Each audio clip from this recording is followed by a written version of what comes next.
Remember that interview I shot for you like years ago? Every answer was this dick. Yeah. Wow. You should just re-release that. No.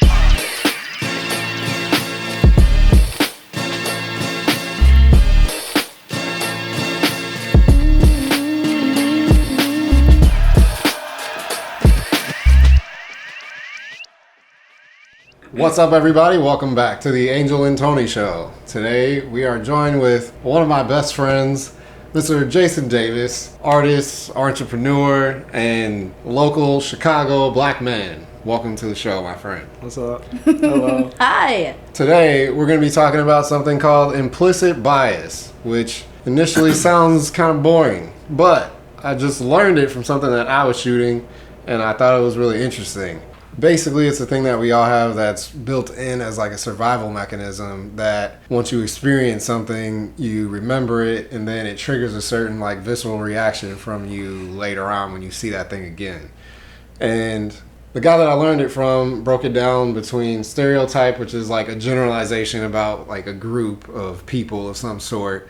Then the next thing was prejudice, which is like how you feel about that group of people based on the stereotype. And then the next level was discrimination, which is what you do about that prejudice based on that stereotype to a person that you just met.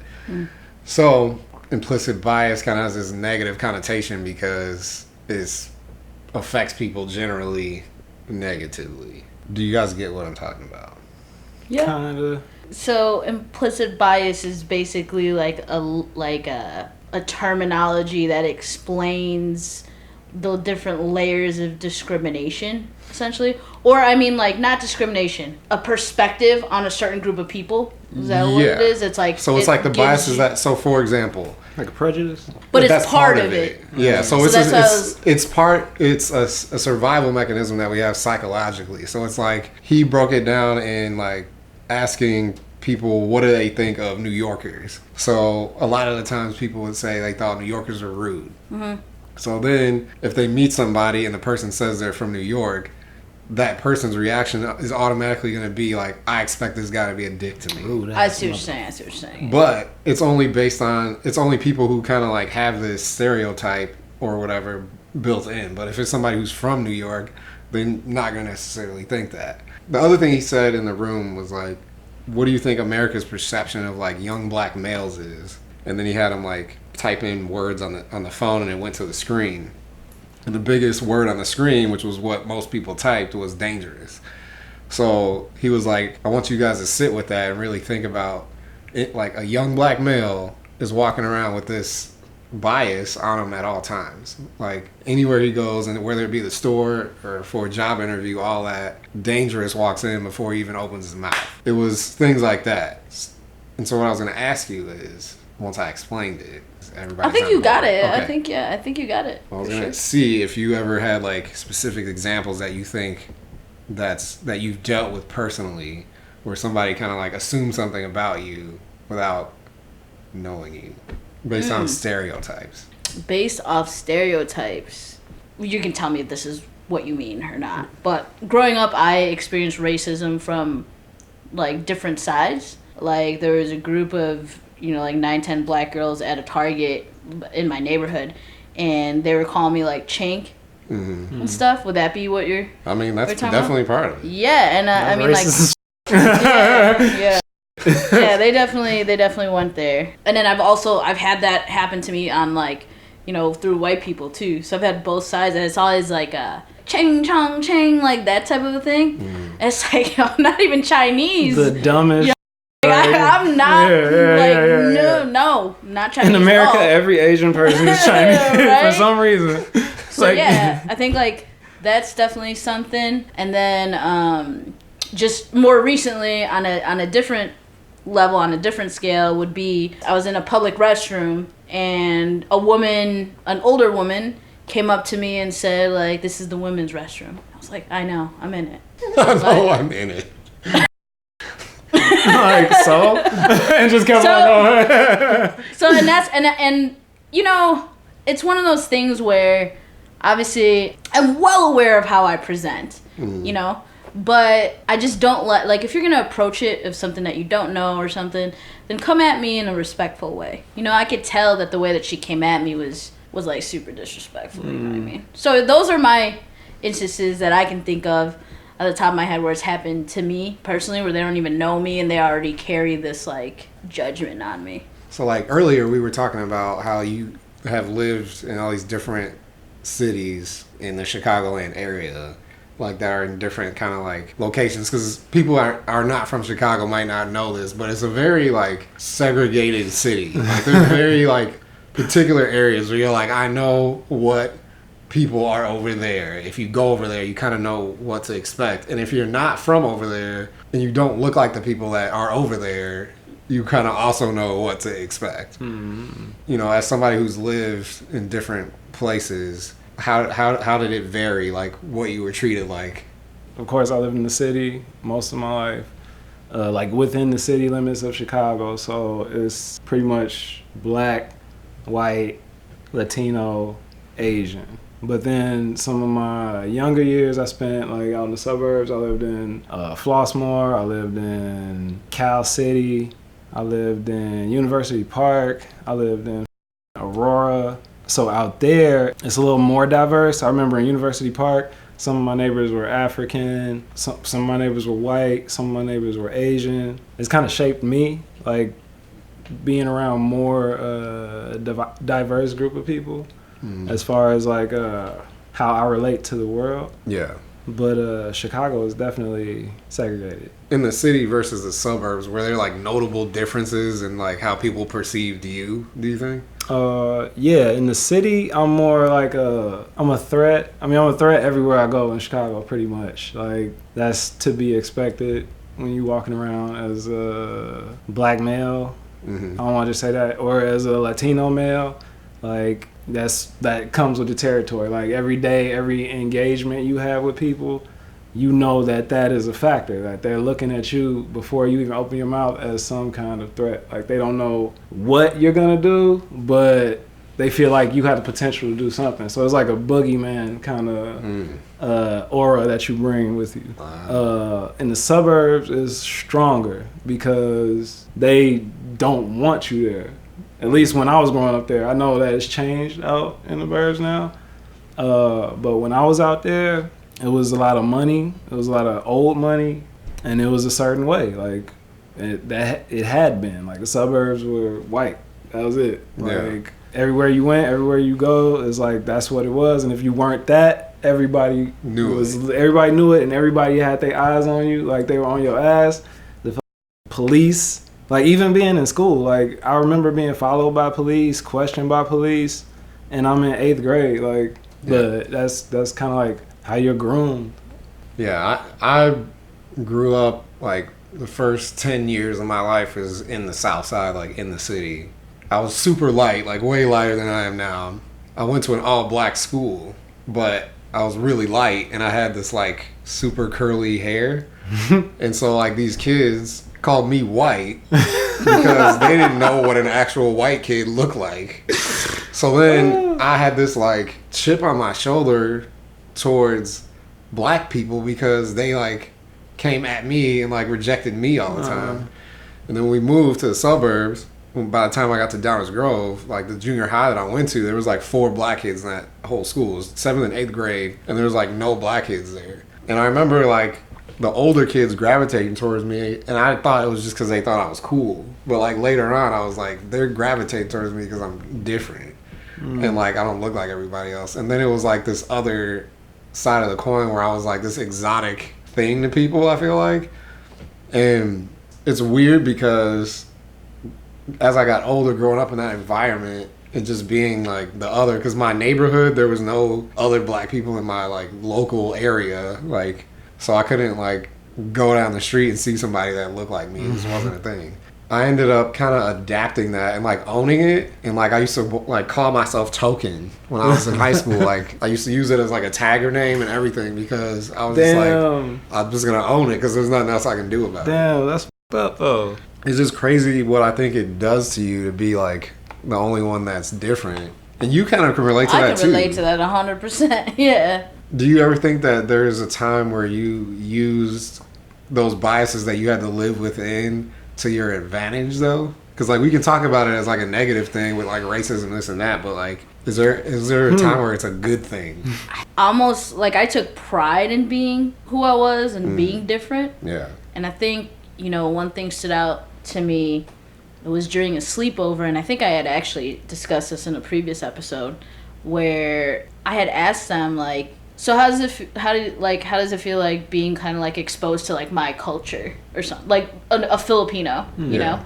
And they were just like, oh, we don't even think about it. Like, we just think of you as like one of us. And I was like, no. Like, I didn't necessarily like that. I was like, that's cool that they accept me like this, but they don't even see me. Yeah. You know what I'm saying? Like, they see me as a part, like, inside, but like they don't really like, they're totally like disregarding like anything else. Like, I guess I took pride in my differences. Yeah. And I felt like not acknowledging that. Like, I know what they meant. Like, oh, we see past that, Angel. Like, you're one of us. But it's like, at the end of the day, I'm not. Yeah. And I knew that just based off of food. Yeah. Like, that was like the biggest thing. So. Do you ever feel sorry for white people? Because like, I'm sorry. And the only reason I ask that is because I feel like certain times when I'm in situations like that where you ask them a question like that, they're trying so hard not to be offensive. Oh my God! But I they see don't, what you're saying. I see what you're saying. And we talked about this earlier, like yesterday. We're saying African American. Like, I personally, when somebody calls me African American to my face, I find it like annoying as f. Don't call me African American. Like, I hate that shit. And I know like I'll probably catch flack for that, but at the end of the day, nothing, as far as I am aware of, can I trace back to Africa. And it's like somebody who is Mexican American or Filipino American, like your parents came from the Philippines, you can go to that town they came from and see your other family members that are still there. I couldn't even tell you if I have family members anywhere on the continent of Africa. Probably at some point, but like, I am not African American to me. Like, I'm black. That's interesting because I said, like, I feel like the political correctness of things kind of leads people to say that. No, because totally. They don't want to be offensive. Yeah, and I feel they bad want for to be them. like, hey, my African American friend. Like, man. I don't feel bad for them. I get like annoyed. I'm like, just cut that shit out. And I would feel better if you spoke to me how you speak to your friends. Like, I totally. I know you're like, oh, that black guy over there. You're not like, oh, this African American gentleman in the corner. So it's like, just come at me how you gonna come at me before, so I can deal with you how I'm supposed to deal with you, and I get, that's an interesting perspective. Because that fake shit, I don't like it, like on either side. Like, you don't call white people Caucasian. Hell no. Like, this Caucasian male over here, like, you I might just like say that this white guy, dude from Caucasus Mountain is doing some crazy shit, but I'm not gonna say. Yeah, no. So to me, it's like the equivalent of that. Like, nobody's saying that, so it's like, don't do that. Because now you're making something awkward that doesn't need to be awkward. My African American friend here. Yeah. Do you think that you have any biases of your own? No, yeah. Hell yeah. Hell yeah. Because the thing about this that I thought was interesting was that they were saying that it's built into you, like almost like biologically, to do this stuff because it's a survival mechanism. Like, your life experiences kind of shape the way you perceive the world. So like they were saying with police, for example, if a cop is operating in a predominantly like black or Hispanic neighborhood, they deal with the worst of that population. And then after that, they go back to wherever they live that might not be that same demographic.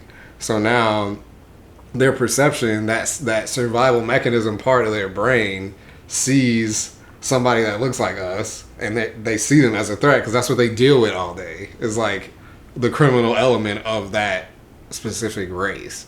So then it's like, now it's on you to be aware of that at least, and like combat that within yourself. Even what you were talking about, like being perceived as a threat and like knowing it. How do you think that affects your self-perception?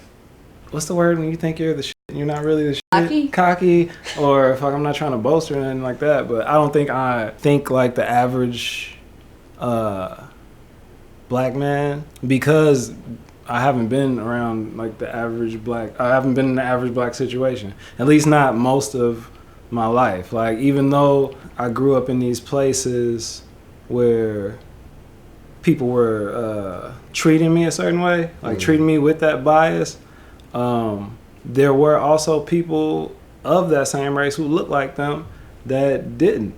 Yeah. So I learned growing up that you have to treat every situation separately. Everything is its own event. I can't come at every cop the same way that I was going to come at the cop that pulled the gun on me outside of Bar Louie that one night when we were in Columbia. You know, even though I remember that shit, and I know that the potential for that is higher than the potential for a good run-in with the cop. Right. I can't carry any emotions or feelings that I had with a completely separate individual. Even if this other mother is like disrespectful, that's all to be determined in that situation. But before any of that happens, I can't kick that off, especially when he has a gun. So you don't need the implicit bias training. Yeah, it's a survival tactic at this point. Yeah. But I mean, that's the whole like the comply. Shit, that's all that is. It's like complying to the police is basically just saying, look, I know you can kill me at this point, so I'm just gonna let you do what you gotta do, so we can both maybe go home tonight. So let me ask you a question. It's nighttime. You're walking down the sidewalk. You see two white girls approaching. I'm crossing the street. Ah, why? Because I don't want to... Well, you know what? Actually, no. Me, I'm not. But that's interesting. I'm walking down the street. Two white girls coming my way. I'm not going to cross the street being me, Jason Davis. I'm going to let them pass. I'm going to say nothing because I don't do that shit. I don't holler on the street. And I'm going to go about my business. But there was a time recently where I was like in that situation. Like it was like probably 10 o'clock at night. I was walking to the basketball court because it's empty at night. I like to go to an empty court, shoot around, be by myself. So I'm walking down the street and I happen to walk behind these two. I don't know if they were white or not. They looked white. These two women, and they were walking their dog. Without even thinking about it, my initial action was to slow down my own pace so I wouldn't scare them, even though all I'm going to do is play some basketball. But I don't know if they got a gun. They out here robbing motherfuckers. That might be the case. But me thinking that, I slowed down. And when I was still catching up to them, I even crossed the street so they wouldn't think I was following them. That's always something that's in my mind. And I remember the first time something happened that probably is what gave me that bias, I guess. I was downtown. I was leaving a party, or I was going to a party at somebody's apartment. I was walking down the street with one of my guys, and a door just flies open, and two white girls come out. Well, as soon as they see us, one of them grabs the other one, and she just screams, "Jesus Christ," or "Oh my God," or some shit.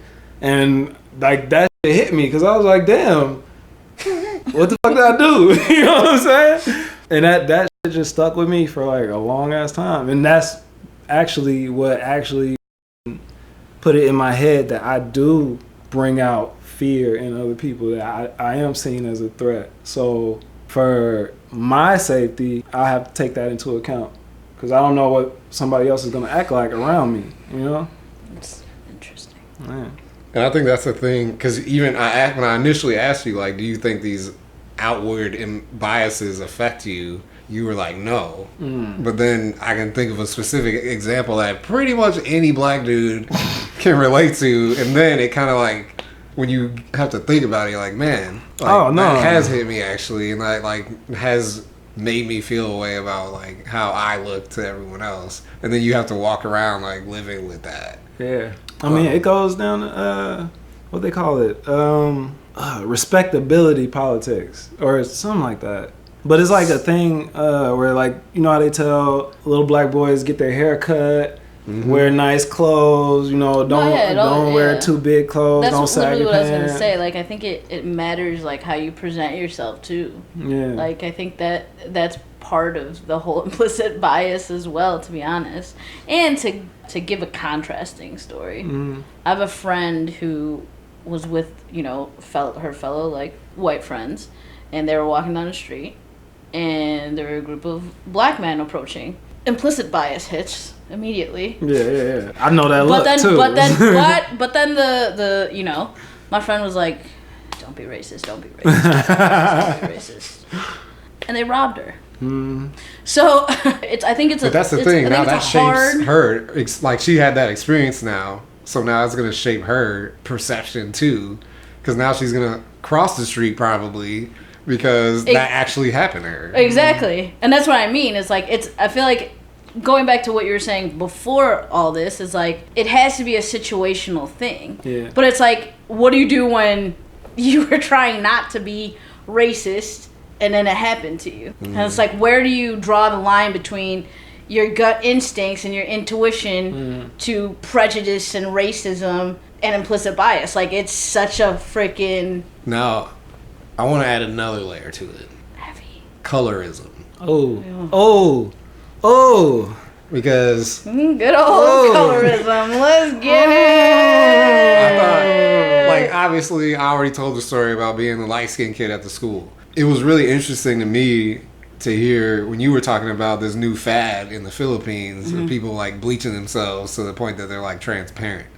That was another thing that this guy talked about, was the fact that across all cultures, there's probably 100 people in this room. He was like, I want somebody to name a single culture or civilization that they can think of where the elite people or the rich, wealthy people who were in power were darker skinned, and nobody could think of one.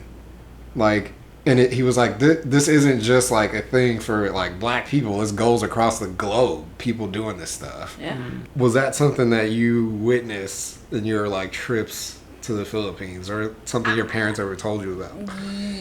Yes, I definitely did, and it would be like subtle comments. I don't think, at least because I was younger. I haven't been in the Philippines in like 20 years, I think.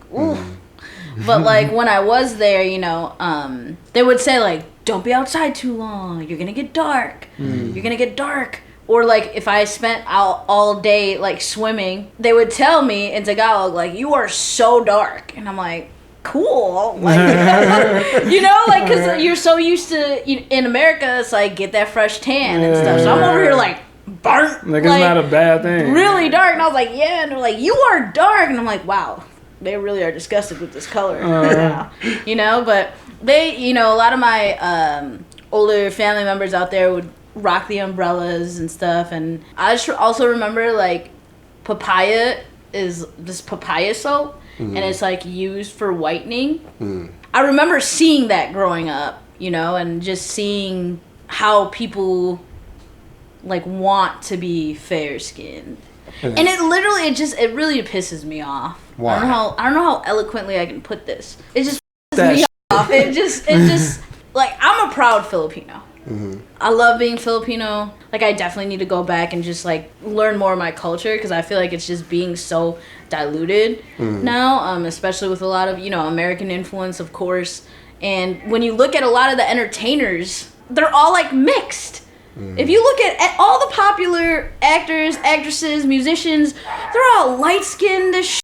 Yeah. Like, they all have American noses. I mean, like, they don't have the Filipino no-bone friggin' nose that I have. They speak a lot of Taglish, too, so a lot of the language is being lost. Yeah. There's these whole industries of people that are just promoting the whitening of your skin, from... like IV, like transfusions and stuff. Like, there's something called the Cinderella drip. What? Exactly. No, what? Like, you go in there, like, it's from the inside. From the inside. What the? Yeah, it's like, it's a huge industry. Yeah. Like, multi-million-dollar industry. And they, all these soaps, these treatments, and the problem, so rich people can afford certain, like, safe procedures, right? Yeah. But the people that can't afford it, the people that are more like have lower incomes, they're doing all these backyard ghetto shit, and they're just like getting mercury poisoning and like just doing all these things, and it makes me yeah, seriously, and it makes me sad, and I try not to. I'm trying to just understand. So if anybody is watching this that is into bleaching their skin, I need to know. You look like a goddamn ghoul. What he said, but I really just want to know where you're coming from, because it's something that I don't get. Well, this is the whole point. Like, it's this, this stuff goes like that deep, where it's like this self-hatred, like intrinsic thing that's so built into society, to the point where like your elders as a kid are telling you to not be in the sun so much because you're gonna get too dark. And it's literally naturally what your body's designed to do, and somebody's telling you that your natural thing, your natural being, is bad or like wrong. And it's one thing to be like, you don't go outside too long, you're gonna get sunburned. But to say like you're gonna get too dark, and that was like, the number one thing. It's like, you're gonna get too dark. Exactly, over sunburn. You're too dark. And it's like, who's teaching people that's bad, you know?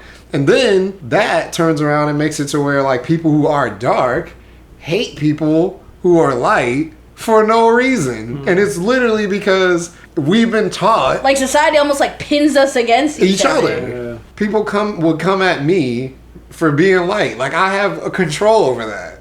And I'm like, we are both black. Like, somebody who's not black sees me black, just like they see you as black. Like, look, what the f*** are you talking about? This cop is about to shoot both of us equally. We will be equally shot. He might shoot you first, but I'm getting shot too. Right.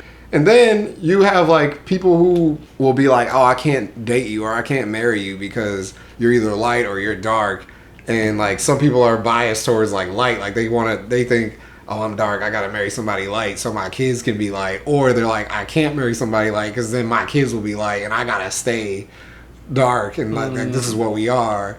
And it's just like crazy to me. And it's this whole like the bias thing has taught on both sides of it, and it's like literally shaping societies across the world with this like self-loathing shit that they're not even aware of. Seeing this guy break this down was crazy because he actually spends most of his time talking to police and hospitals and like doctors, stuff like that. The reason for police is like obvious. The reason for doctors was because there's a lot of like stupid beliefs, like black people have thicker skin and can take more pain and like this kind of shit that like really will happen. Or like they expect, you know, Hispanic people or something not to be able to afford a procedure, so they won't even offer it. And go ahead. I'm sorry to cut you off. Just a side note. They prefer to be called Latino. Is that not what I said? Hispanic is oh yeah. It's from Spain. It's a person from Spain. Yeah. Being PC. Just a little fun fact for y'all. There you go. But there like, you go. He was like, somebody asked me one time, is there anybody like group that I haven't been able to talk to that I want to? And he said judges, because they're people too. They have implicit bias too, and you can see in sentencing, like depending on somebody's race, like how many years and all that like stuff. You just know you're going to jail. Yeah, and you know you're gonna get a longer sentence. And he's like, they have this and they don't realize it. And the people who are like prosecutors, police, judges, they're the ones who need this the most, because everybody has implicit bias, but like not everybody's biases can affect lives in the way that a doctor, a cop, a judge. No, absolutely. Do you feel like you guys are looked at a certain way because you're not dating black women? I haven't seen it. My girlfriend, her mother is Dominican and her father is Puerto Rican. So, and he's white Puerto Rican and her mother is black Dominican.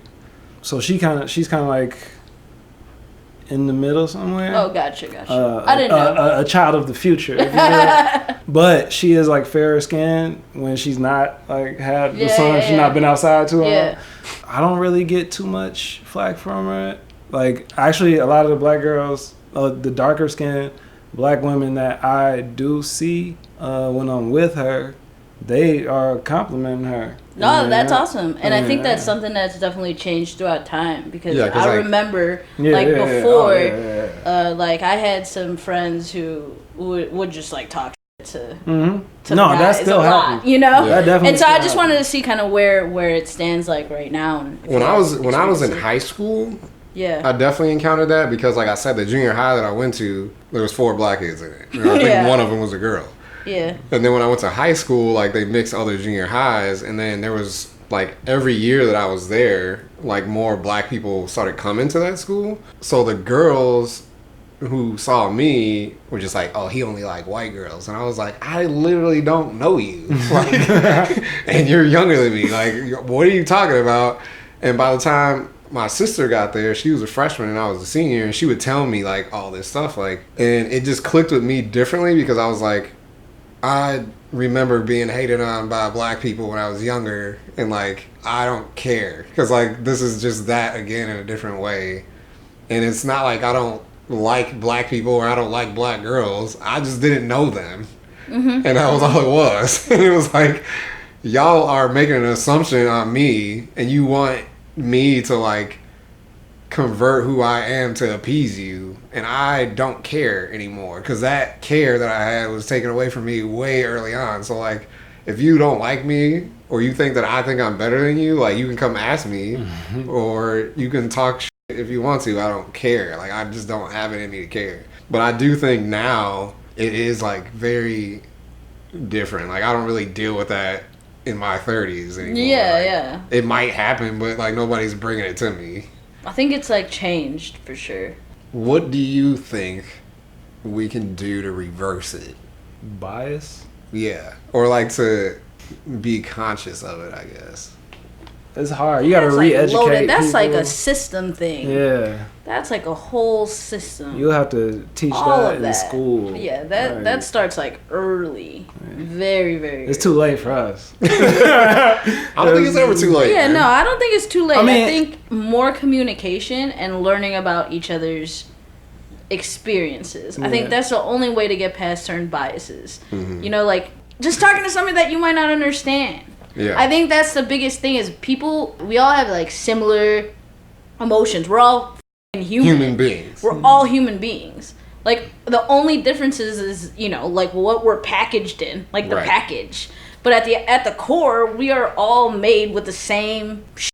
Like, and so the only way to fix bias is to learn from one another and be open to communicating. Because just as much as, and I'm only using white and black because of the obvious, but obviously there's so many other cultures in the world, and I'm not either white or black. So, but it's like as much as a white person can be super racist or prejudice or discriminate or bully a black person, it's the Goes the same other way. way. Yeah. Like you can call somebody like, oh, you're a hillbilly, a freaking cracker, you are Whoa, stupid. whoa, whoa, you whoa, know? whoa. Like, Whoa, Language. whoa, whoa, with the hate speech.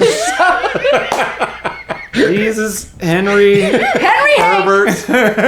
Henry Hank Herbert. Christ. But I'm saying like it can go both ways, and so kind of learning everybody's perspective. When I was in Columbia, I was in this culture, race, and media class. Right, shout out to that class. I love that class. I also took that class. Politics, I'm definitely liberal leaning, and so was the school that I went to. So literally everybody in this classroom is definitely on the left. The topic of immigration had come up, so of course we're all like, you know, power to the people, like real easily Unity. with that. You know, there was a white woman that was also in our class, and she grew up in a family of farmers, and she was the only person that had a different perspective than all of us, and she started crying in class, and she was talking about how she has been in a generation of farmers, and when a lot of illegal immigration occurred, it took a lot of her family's jobs away, and they lost a lot of money, and they lost their farm. That's a totally different perspective that from what I believe, and for the majority of my policies, I never saw that side. But now it's like, okay, I still have my beliefs, but I can empathize with how she feels about it. Yeah. And that's what I mean. We weren't at each other's throats. Yeah. We weren't calling each other names. Yeah. We weren't doing that. We were literally communicating with one another and trying to understand each other's perspective. And I think at the core, that's what needs to happen. Bars. Like, are you guys willing to sit down with people that are so completely opposite of you and have a conversation? I've done that my whole life. Like, a lot of my friends that I grew up with, like, people will meet them and be like, these are your friends? And I'm like, yeah, like, I would trust them more than anybody that look like me because I know them. It's so crazy, too, because I feel like me and you are very similar in the sense that a lot of our friends are white. Like, even just being Asian, I have experienced, like, other Asians be like, all your friends are white. There's a lot of white happening there. I was like, man, like, so? They say that? There's a lot of white happening? Yeah, like, but for me, it's like, those are my friends. Because I will say, like, sidebar, I do feel like I went through, like, a little bit of, like, an identity crisis at one point where I was like, I need to, like, hang out with people that look like me. And then I was like, just kidding, I have friends. It doesn't matter what people look like. Yeah. You know? As long as I know who I am. And if I want to learn more about my culture, I can get that from my family or going back to my country. I don't think you can, like, force friendships based off of what you look like. Yeah, no. And then me, like, back to being a black American, it's like, Black culturally, like, I don't really, like, my culture is American. Like, as far as culture goes, the closest thing I relate to is hip-hop. That's, like, the thing I can connect to somebody with on a cultural standpoint. I met him when I was like 19, and that was what we connected on. It wasn't really about what we looked like. I was literally listening to music and the fucking Hogan. Like, yeah. When I met this dude, he was hosting an open mic with this other kid. That was how it was. So it's like, that wasn't, it didn't matter. It couldn't matter to me. Like, it almost was like a survival thing for that not to matter, because I've been rejected on both sides and I've been accepted on both sides. Same. And so as far as being willing to talk to somebody that's different, I've been doing that my whole life. And I've educated a lot of people on just cultural things that they didn't know. You know? And I think that's awesome. I mean, I like talking to people anyway. Like, conversation, it just opens your mind up, I feel. It actually, talking to people and getting to know people who don't look like me and don't do the same things that I do is actually removed a lot of my own implicit bias. It's gotten me to the point where I'm like, everything is situational. Yeah. Yeah, no, and I think just recently, and I'm sure you can agree with me, Tony, we both had implicit bias going into NASCAR. Like, 100%. Like, I was like, oh boy, here we go. All the Jim a black Billy friend, bombs. and then we got a lesbian. What are y'all doing here? We're going Totally. to NASCAR. You lost? Totally lost that. And Yeah. we went in there, and they were The awesome. nicest people ever. So nice. Like, nobody So looked at me crazy. welcoming. Nobody said anything. Well, it was like, like- looked up to me. They were so nice to Yeah. us. And we were both ready. You know, we were like, Chicago ready. what do we gotta do? Yeah. We gotta get this job done. We're filming at NASCAR. Yep. You know, you have my back, I have yours. But it was like, Nicest people they were ever. so nice. And then we felt like ass total for dicks. like judging them. And that's you know? and that's to me is something that I think a lot of people need to take time to admit yeah. and see that on multiple sides. Because I think if we address this type of thing, that's how we're gonna be able to get past it. Is if we're like, oh well, I totally went in there totally stereotyping you. I'm sorry. Yeah. You're actually awesome. Yeah. Cause now it's one of those events that we look forward to every year, Yeah, and the NASCAR's people that dope. we've met are super awesome, and they definitely come from way different backgrounds than us. So it's really cool to have that exchange. We can talk about this all day. Literally, But we don't have all day. we do not, I gotta catch a flight. and our food's here. And we gotta eat. Let's put out a challenge right now. Okay. You ready? All right. I want us to challenge all of our audience members to talk about an implicit bias they had. Put it in the comments and let's start the exchange. I mean, that's what this is all about. So if you've ever had an implicit bias or an implicit bias done on you, we want to hear about it. Yeah. Let's all talk. And don't forget about the podcast on Spotify and iTunes and anywhere else you listen to podcasts. Rate We out and here. review. Rate and review. Rate and at. review. Share it with your friends. And that's it. We out. Bye, guys. Bye. Night, night.